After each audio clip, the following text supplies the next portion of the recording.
everyone, and welcome back to another episode of Unscripted and Unchoreographed.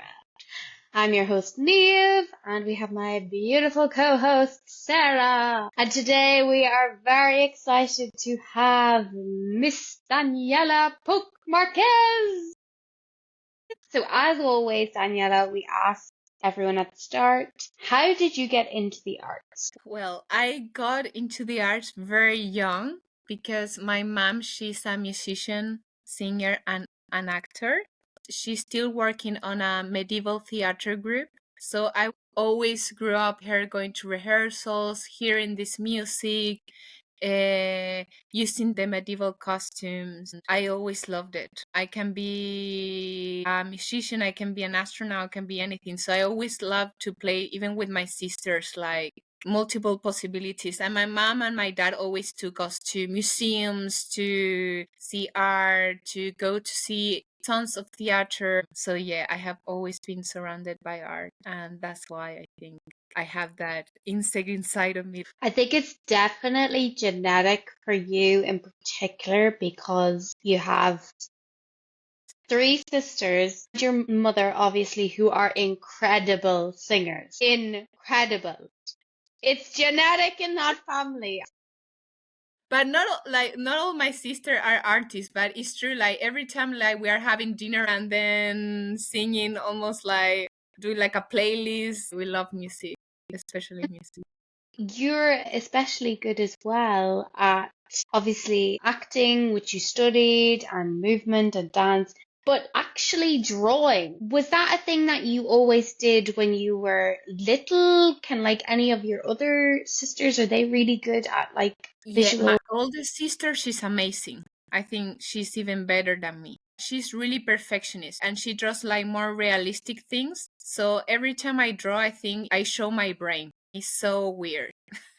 It's so abstract. I gave your parents one drawing and it's like mandalas and fishes flying around and musical notes. So it's very surrealistic what I do. I started drawing because when I was school, you have to be sitting for so long and I'm dyslexic. I always have to be moving. So actually to really listen to the teacher, and it wasn't helpful for me to write the things that they were saying. It was like drawing and going into my brain, and then I don't know why things started to get into my brain and I was like, oh yeah, and now I understand. So that's how I really start drawing. So important though, because a lot of people are like that. I'm very similar.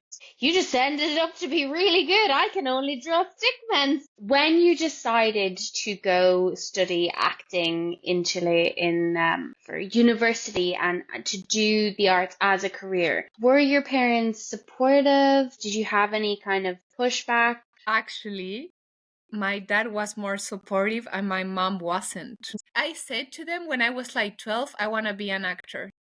And my dad is like, yeah, totally. And my mom was like, no, please no, this is so difficult. Because she knows, and especially in South America, is one of the biggest difference that I have seen from here. Like people here struggle with, yeah, we don't have much budget. We have just 15 tables and everything. And I'm like, what?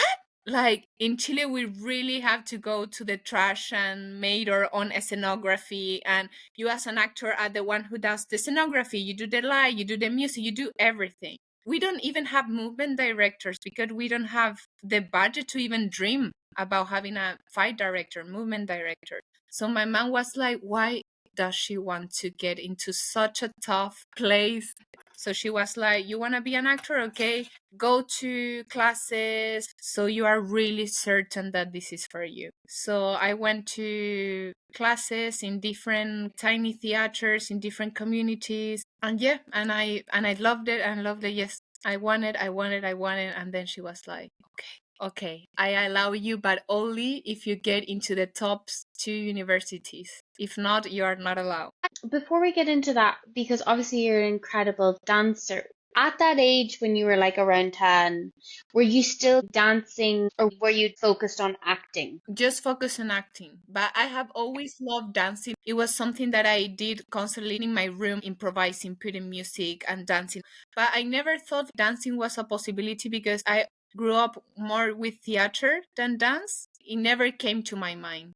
But I have always been sporty. I used to compete professionally for swimming as well. So I have always been really related with my body. And my parents for our holidays were crazy. We woke up at 6 to go to swim. Then we have to go to the beach to swim more. Then you have to do another activity. And we were like, please, we are on holidays. This looked like a camp. But no, I always was focused on acting at first. Can you tell us what school you did get into and what that process was like? Did you have to audition? I auditioned for the Universidad de Chile, Universidad Católica. They are the main ones. And Universidad de Chile is very physical and very political, very strong. I think Chilean and South American theater is very political, but that one is like we give our soul, very strong training. And the other one, it also has that, but it's more like diverse in that they see more different theater. It's not just physical, it's realistic and everything.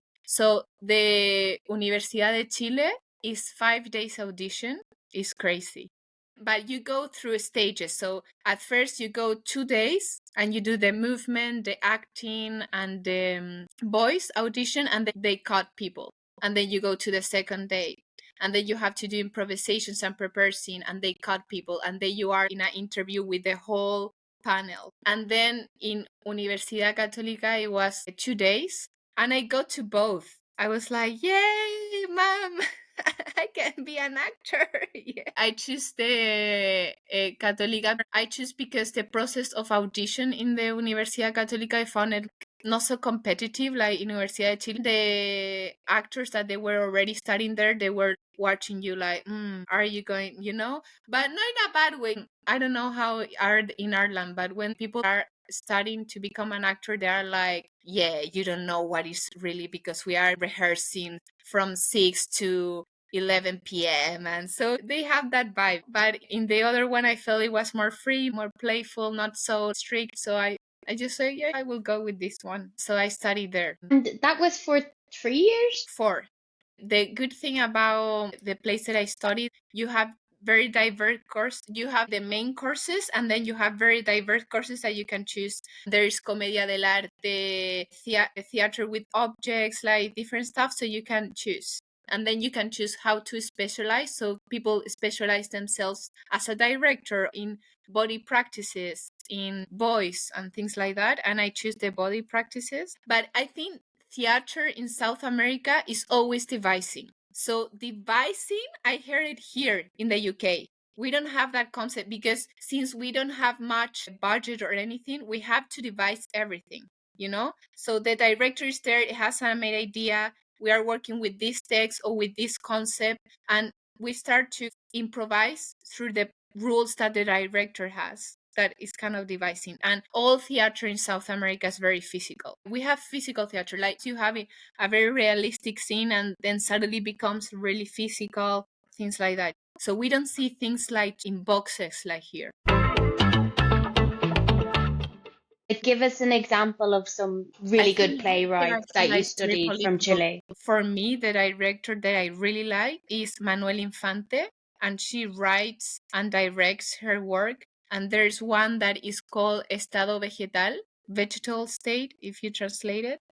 And it's amazing, because she's thinking about non-anthropocentric theater.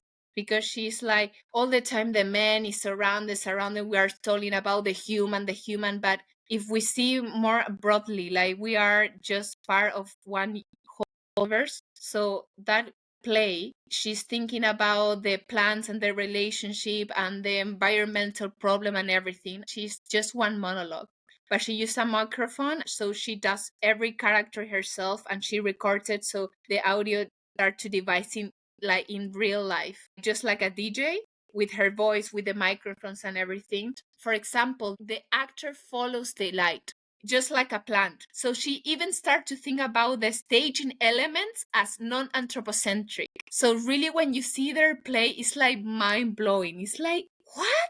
Is something I found different from here. Here, when people teach to acting, is like me, the actor, right?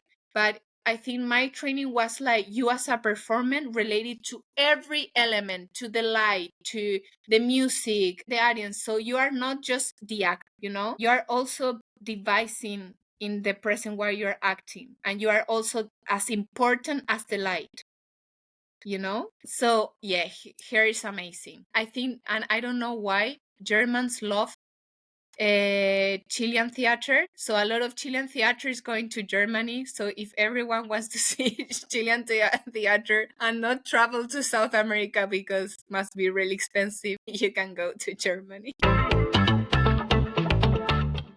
There's a very good play. They are showing it in Chile again, and it's called Oasis de la Impunidad, and it's about the Chilean revolution that we had in 90, and they are questioning themselves about the violence that sometimes people, even marching, does it, or the police does it. They are thinking about the concept of violence. It's a very strong play. It's very beautiful certain parts because they do like a ballet of violence. They are dancing, really damaging themselves and everything. So it's very strong in that sense. And I was like, that play, it couldn't be here. And I understand because sometimes I found myself in that conflict with certain theater, like when it's too much and when it's not. I push it those boundaries. I think that's also a very interesting question. And in Chile, I found it a lot more than here, that they are really pushing the boundaries. For example, that company, La Resentida, that I really like it, they also did a play about a place that we have in Chile that is called Sename. So orphans, they send them to Sename, but Sename sadly is a very corrupt institution. So they abuse them, they treat them bad. So a lot of those children go into drugs and things like that. So they went to the Sename, they did auditions there, and they start to devise the play with people that they were from the actual Sename. And there's a very strong scene that they were like fighting, the children were fighting, and one they start to choke children, and you are like, oh my god, obviously it wasn't real. It's kind of like reality because they are actually from that institution, you know. I mean, it's an amazing play, but you are constantly rethinking those boundaries of theater and reality. It's constantly learning and interrogating, because I think there is a lot of similarities with art and politics and morals, and it shifts and ebbs and flows. I was going to ask before, did you do a final year presentation?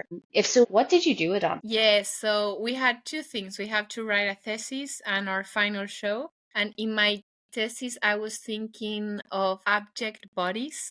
I started to research one artist, Hannah Wilke, and she did an exposition about her cancer. I also talked with my mom about his brother that died from cancer. I also wrote when my dad passed away and I was alone with him, but in a very physical way, not in emotional. For example, I started to talk about my dad changing the colors like the rainbows. I also spoke about a disease that I was going through, because sometimes you go to the theater, you as a performer, you think you have to be beautiful, bodies have to be moving incredible and everything. And that year I was surrounded by sickness and death, and I was like, this is so human. This is constantly happening every day. Our cells are dying and we are getting older. I don't know why everyone is so scared of it, since it's so normal. So I was thinking how those abject bodies that they don't want to be seen, how they can become a mechanism to devise theater. I really want to do a show about my thesis, but it was very interesting because at first it started really my autobiography with sickness and everything, then seeing in another artist how she put it into action, and then her work was more like an exposition, so I wanted to bring it to theater. So that was my writing about. And my final show was, but the text that we work on was Hedwig and the Angry Inch. So it's a stand-up and a musical. It's amazing. I really recommend it. It's about a German boy that he lived in East Berlin, and he's abused by his father. Her mom is very strict and everything. So they has a very complex relationship with his family. And then he meets a North American guy from the military, and he is way older than him. They. He doesn't have like an identity. And Hedwig knows him in a very weird relationship, power. He said, you can go from East Berlin if you marry me, but you have to cut your dick. Yeah. So he, they is a trans person, but not like I want to do operation. Everything is so fluid. She's like, am I, where am I? So the stand-up is all the time about that. So she's all the time questioning, who am I? Am I this? Am I that? And everything. But it's so hilarious, as honest and brutal in the best way as possible. And yeah, we had so much fun doing it. I think, in my opinion, and that could be totally wrong, but I think that is the most effective theater, most powerful in terms of brutalist theater, or is it the right word? I don't know. I mean, life is like that, and theater is so beautiful because when it shows you the honest about the human we meet in that place, that everything is possible and you don't feel bad, because sometimes we have bad thoughts and everything, and in theater you can just show that honestly without judgment, because we are all there just doing that work, of reflection as a spectators, or even when you are devising and you are really thinking like, what do I really want to say with what I'm doing? You have that responsibility as well. Because if not, everything can be anything. Like theater, just to be aggressive is like, why are you doing that? You are thinking, why am I telling these things? Because even though you can put the spectator or the audience in a very uncomfortable place, you're also holding them because you're really thinking through of what are you doing. And those plays, those shows, those productions are so powerful. Because sometimes, to be honest, I have also see in South America theater that is just aggressive. And it's like, what? Like, hey, take it easy. I remember I went to see a play and they were just angry about the president that was elected in Chile. They were screaming, we are all assholes because assholes. And I'm like, seriously, everyone who came today to the theater, we vote the same. Is it going to change something? If not, let's go to the Moneda that is like our White House and do that play there, because it would make more sense than just saying to the same people that think the same as you. That's a very, very fair point. You're right. I think as an artist, you have a responsibility to take care of your audience. I think it's good to be in that area of being uncomfortable, to have like an audience on edge. But if you're just whacking them over the head with Yeah, this, like, it's just they're like, like, what? what is the point? What is the point? Yeah, it becomes a bit like when because I was raised Catholic, it almost became like that religion, because I'm not against faith or anything. Everyone can explore the spiritual thing, but when just becomes like, you're a bad Christian, it's like, gosh, you're so bad. It's like, really? Like, same with theater when they're just like, and it's like, That's actually interesting because I think that's very similar to like Irish culture. This Catholic guilt. Is that a thing in Chile, Daniela? I don't know if it's for everyone, but at least for me, even though like I think I have work on it and everything, it's like really deep in my soul, It's so difficult to get rid of. And well, we were a Catholic country, like we even celebrate like all of our like bank holidays are like the Catholic thing. So it's really embedded in our culture. So yeah, I think it is. And is a lot of schools Catholic? No, not anymore. I think public schools are not. Schools that they are from the Opus Dei and they have tons of money and they're private. I think now like more private school are the ones that are really Catholic. Since the revolution in 2019, has there been any changes in the arts industry that you've seen in Chile? Any really important plays or like, yeah. Place, yeah, but talking about politics, sadly, it's kind of the same. There are so many, especially small theater that are struggling. You have to fight for this funding that are impossible to win. And you have to have like 20, 30 years of experience sometimes. And it's like, I just graduate. It's really difficult, especially for emerging artists. It's getting a bit complicated, especially in the pandemic. All of the progress that we had in the revolution, everything went back. Everything. A lot of theaters actually shut down. It was really difficult again to start. And sadly, since the dictatorship, Chilean people doesn't have the culture to go to the theater. So people that are related to arts are the ones who go. So we don't make like much money to hold places. For example, there is a place, El Centro Cultural Gabriela Mistral, that the government gives them funding and everything, but there are like 3-4 places. I think now the municipios are working more, like constructing theaters, so that's getting better. But in Chile, sadly, even though it's a very long country, it's all in Santiago. Everything has to go through Santiago. So people from different regions, there are some people that they have never seen theater, or in a region there's just one theater. So now artists in Chile are really thinking of spreading out. Not everything is Santiago is a really big thing. I think that's quite similar here, especially since COVID, like Dublin. Economically, it's not a good idea. Chile is so stupid because the north of Chile is very tropical, very warm all year, and the south of Chile is close to Antarctica. So they cannot have the same rules. It doesn't work. But everything goes through Santiago. So people from the south is like, it doesn't work for us. It's crazy. I don't understand it. And everyone has said it once and before, but it's really difficult. Sorry, I have talked so much about the dictatorship, but the dictatorship in our constitution made a lot of rules that make it impossible to change certain things.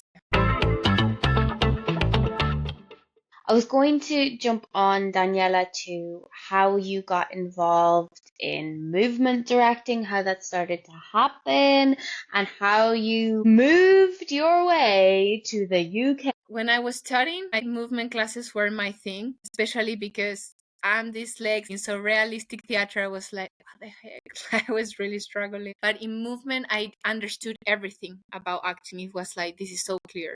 My movement teacher, she was a choreographer. She invited me to work with certain projects with her. And then I just started to be assistant in movement classes in my university.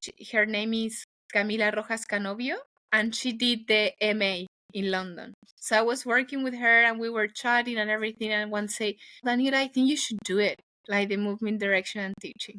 And I was like, oh, that sounds so amazing. But I didn't know the concept of movement direction because we don't have it in Chile. So I thought it's like doing my own direction, but through movement. I love it. So when I have my interview, they were like, yeah, why do you want to be a movement director? I was talking why I think movement is so amazing. How can I direct and everything? And they're like, but do you know that you're going to work with the vision of the director, right? And I was like, oh shit, I'm not understanding this. And I was like, yeah, sure. Yeah, let's work in a collaborative way. Really like being really open to not get there. So it wasn't like I was driven like, no, I really have to go there. I was like, yeah, let's try. Let's see what happens. And I got there and I say, okay, let's go to London. And then I started to understand movement direction. I really like it because I love to work in a very collaborative way. It's good to see others' perspective from the director because sometimes, oh, I wouldn't have done it that way, but it's interesting because I would love to direct my own work in the futures. It really teach me like, oh, that's amazing how she's directing that thing. Oh, I wouldn't do it that way. But also in a very fun way because you have to do the fun part. I think the movement parts are the fun parts. So it's amazing, let's just do it. And in a very holding way because the director gives you the brief and you're like, okay. And sometimes it completely changes it, so you have to be really good at improvising because directors are always changing their ideas. And you're like, okay, yeah, let's do it, let's be playful. And movement teaching, yeah, I always be really passionate about it because I was already doing it in Chile. And for me, it's amazing. I think in those places where I have learned the most as an actor, as a dancer, as a director, as a teacher, as everything. I think when you are teaching, it gives you all the answers and more questions as well. That leads me on to ask, you have a show coming up in London town that Miss Daniela has movement directed. So yeah, I'm movement directing a show that is going to be in Finborough Theatre, that is Finborough Road in London. And the name is The Inseparables, and is about a novel that Simone de Beauvoir wrote about her friendship with her friend. It's a very touching and beautiful show. It talks about friendship, platonic love, and how we women feel certain normatives and shape us in our movement, in our way we behave, and sometimes we just want to break it out and be multiple things. It's from the 15th of April until 10th of May. How did you find coming from Chile to the UK? Was that a shock? I think the first 2 months was a bit rough, just a shock. First, the weather, because here is just so great. I mean, sometimes it's stormy, but if it's gonna be really great, then give me storm, give me lightning, not just gray. Well, Santiago's a huge, big city, and everyone is running and going to work. But at least you have human interactions, even if they are bad. They can scream you like, yeah, you asshole. At least people are watching you and you know that you exist, right? But here, no one look at you. I felt so lonely. I was like, Mom, please hug me. I remember I just hold the door. I was like literally 20 minutes holding the door because no one could hold the door. Like, seriously? Even my physicality started to change because I started to look down. But yeah, I think studying in London was great. Come as a student because you start to make your own community. It's so much easier. You have certain schedule, so you are not lost in the city. And actually, I think London has everything, a lot going on. I love the parks here. We have parks in Santiago, but not much as here. And it's not so polluted as Santiago, so that's great as well. But yeah, at first it was, what is going on? And then now I think I feel my feet on the ground now. Do you have any advice for someone starting out in the arts, or maybe advice to your younger self? Don't doubt on yourself, because when I came here with my English, sometimes I just felt stupid. You just hear someone speaking so well English, even though like they have less or more experience than you are. You're like, I'm not serve worthy. Like, who am I? I'm a liar. And then it's like, no, you know what? I have my experience. I have worked hard, and not because I sound different, I'm less worthy. I will just advise you got your experience, you know why you are driving by, and just go for it. Because at the end of the day, I know my shit. I'm not doing stupid things. And the more unique you are, the more truthful you are to yourself, the more everything goes really fluid. I'm a very dramatic person. I'm like, no, I'm so stupid, no. And every time I start a project, literally I'm shitting my pants. But that's also good because I really care. But just trust yourself, not because you are in another country, you're speaking your second language, you are like a liar or anything. You have your experience. Correct me if I'm wrong, Daniela, but it's quite a strong part of your practice is this whole like decolonization of the body. It includes language. English, yes, okay, it's spoken, but so are other languages. It's important for people to know that language isn't the Yeah. be all or end all. The first month I was trying to do everything by the rule, I really become a British, and it's like, no, I can't. I will never be, and I don't want to neither, because it's great that we have diversity. I think British culture brings something different that I can bring. It's not that I'm saying one is better than the other, but it's like, no, I don't have to be British, and I don't want to, because I'm not. So it's great. And now that I'm writing my thesis, I write it all down in Spanish and then I translate it, because I really want to express myself with my own language. Because when I was writing just English, I wasn't expressing myself in the words that I wanted. But now just writing in Spanish and seeing it and then translating to English is like, yeah, okay, now I understand what I'm saying. That is so clever and really useful. Your thesis that you are currently working on, what is it? What are you investigating? So I'm creating a methodology, first through teaching and then devising, and it's called self-membrane system. So I'm reading Humberto Maturana. He's a biologist and Chilean sociologist, and he thinks about how if society works as cells work, the world will be so much better. So I just started to create classes through this cell membrane system. So at first I started to create the movement vocabulary, so our culture language, through movement, and then I put it into the system, and then they start to improvise through it and start to devise.